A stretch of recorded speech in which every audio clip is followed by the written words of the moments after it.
fez a notificação em junho de 2022 até março de 2023, um total de 1.256 casos suspeitos de monkeypox, né? Então, a gente usa sempre as definições do Ministério da Saúde, né, para notificar. Então, por exemplo, tem que ter exantema, tem que ter febre, tem que ter. Então, dependendo da doença, né, a gente vai usar aquela definição de suspeito e depois a gente vai investigar para confirmar ou descartar os casos.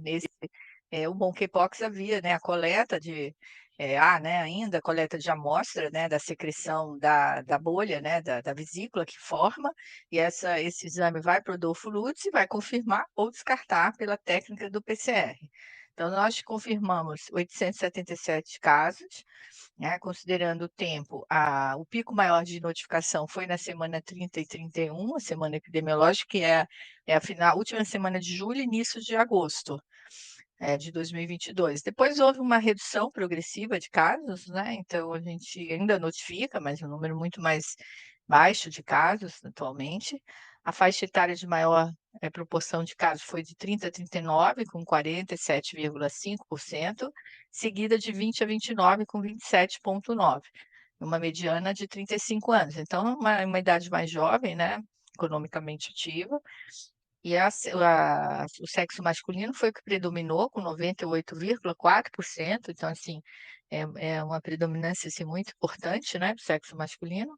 A raça cor branca foi 62,3%, seguido da parda, isso considerando os casos confirmados, que são os 877 casos. Em relação ao município de residência, né, como o Hospital Emílio Ribas, ele está dentro do município de São Paulo, então a gente, lógico, notifica mais casos do município, então 89% dos pacientes eles residiam na cidade de São Paulo.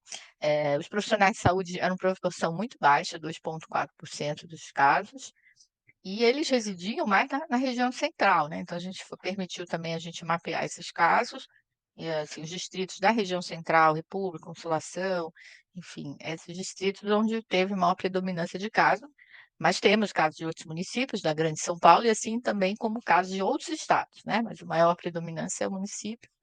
Em relação ao comportamento sexual, nós temos 73,2 com homens que fazem sexo com homens, uma predominância grande, mas assim temos ainda aí quase 20% de ignorados, né? Então é uma questão importante nas doenças sexualmente transmissíveis aí a gente ter essa investigação do comportamento sexual. Como a doença, a maioria dos pacientes foi atendido no pronto-socorro e liberados, né? Porque é uma doença que a maioria é autolimitado, não é grave, tem alguns casos que internaram, mas a grande maioria não. Então, a gente foi feita essa investigação com o uso do prontuário do atendimento, né? Que é eletrônico, então a gente acessa e faz as notificações e investigações desses casos. Então, esse alta proporção de ignorados vem decorrente disso, né? Do não preenchimento no prontuário dessa categoria. Então, a gente conseguiu classificar mais ou menos a metade como transmissão sexual, mas a gente tem uma boa parte de ignorados, 44%, isso também considerando essas informações do prontuário, e múltiplos parceiros nos últimos 21 dias, mais ou menos 26% referiram, mas também tem um alto índice de ignorados. Então, a gente pôde, a partir desse trabalho junto com a OPAS, né, de qualificar melhor a informação, procurando em outros bancos de dados, né? Os bancos que nós procuramos para melhorar a informação foi o de vacina, o de, o de HIV, né, que tem um sistema, e os próprios SINAM. Todos esses casos foram recuperadas e melhoradas informações a partir de uma análise mais detalhada do prontuário e de outros sistemas de informação.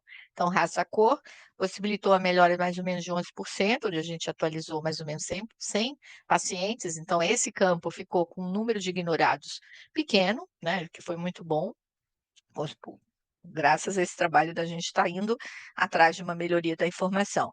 O contato com o suspeito também houve uma melhoria de 3%. O comportamento sexual, que é exatamente isso, homens que fazem sexo com homens, né? Ou não, que fazem sexo com mulheres, enfim. Esse comportamento sexual, que nesse caso é importante, né? A gente conhecer a forma de transmissão, a gente conseguiu melhorar em torno de 19% ao procurar, por exemplo, em outros bancos de dados, ou mesmo no prontuário eletrônico. Os parceiros, os multiparceiros, nos últimos 21 dias também conseguimos um aprimoramento de 4%, no modo de transmissão também em torno de 10%. E HIV, por exemplo, que era um campo importante na investigação, a gente conseguiu melhorar 22% ao procurar, né, no banco do CICEL, que é um banco que tem o CD4, tem a dispensação de medicamentos também, a gente conseguiu melhorar a informação em torno de 22,5%. Dos casos, né, que a gente confirmou de monkeypox, desses 877 casos, em torno de 479, quer dizer, um percentual de 54,6 eram pessoas vivendo com HIV/AIDS. A pessoa com o início dos sintomas se isolar, não ter contatos, e existe atualmente uma vacina, né, que está sendo usada, mas ainda um número pequeno de doses, um número pouco de doses, que é para quem teve contato com o paciente, né? Então, por exemplo, tem um caso com monkeypox, você vacina aqueles que teriam contatos com ele para evitar casos secundários, mas existe uma vacina, o que pode, de certa forma, com certeza ser uma estratégia de enfrentamento da doença.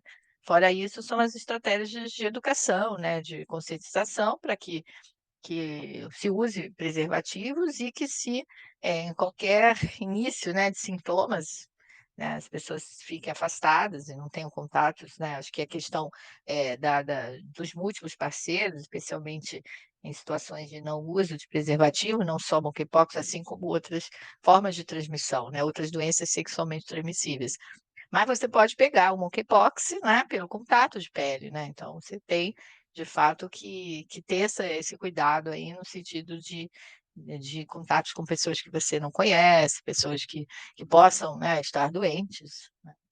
Enfim, acho que é um cuidado maior, né, com certeza nesses momentos aí de festa, né, mas, de certa forma, a epidemia ela teve uma redução muito importante, né, então acredito que a conscientização desses grupos, né, porque é uma doença que está voltado muito para desse início nesse ano, que transmitiu homens que fazem sexo com homens, né, então são pessoas que também conscientizadas, eles tendem, né, eu acho que sim, tem um impacto na redução de casos, a conscientização desses grupos para evitar contatos, com pessoas doentes, né, e enfim, e aí redução de transmissão.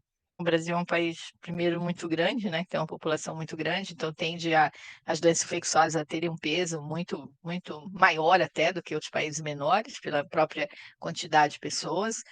Segundo, eu acho que o sistema de vigilância no Brasil, né, o sistema que vem sendo aprimorado ao longo do tempo, a gente já caminhou bastante, óbvio que temos que melhorar, aprimorar as nossas ferramentas de detecção de casos, mas é um sistema que tem, né, vigilância fortalecida em muitos municípios, o que pode facilitar muito a investigação de casos. A gente viu a apresentação, de Florianópolis naquele evento, na reunião, onde eles foram nos domicílios, né, melhorar a informação. Então, esse contato entre o hospital e o município ajuda muito, né, a melhoria da qualidade da informação.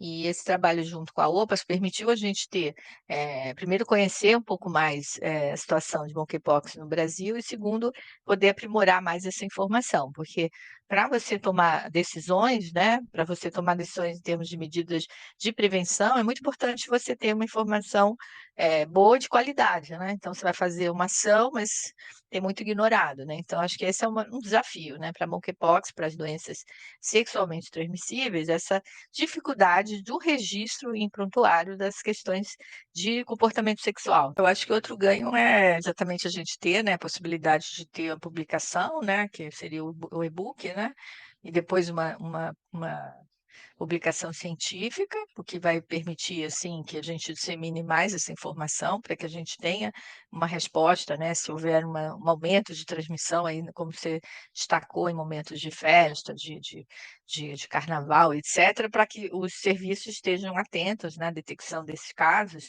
e que se consiga fazer, junto com os municípios, as medidas aí relacionadas à prevenção para a redução de casos, né. Só, assim, acrescentar que o Emílio Ribas faz parte da Rede Nacional de Vigilância Epidemiológica em âmbito hospitalar, né, RENAVE, então acho que é importante o aprimoramento dessa rede, né, enquanto sistema de detecção de casos, porque o hospital sempre é uma porta aberta, né, uma porta de entrada para essas emergências, possíveis emergências, então é importante que o Ministério da Saúde fortaleça e aprimore essa rede, né, para que a gente possa cada vez mais estar atento na detecção, de emergências e na resposta, né, que aí no caso municipal, estadual, federal, a essas emergências.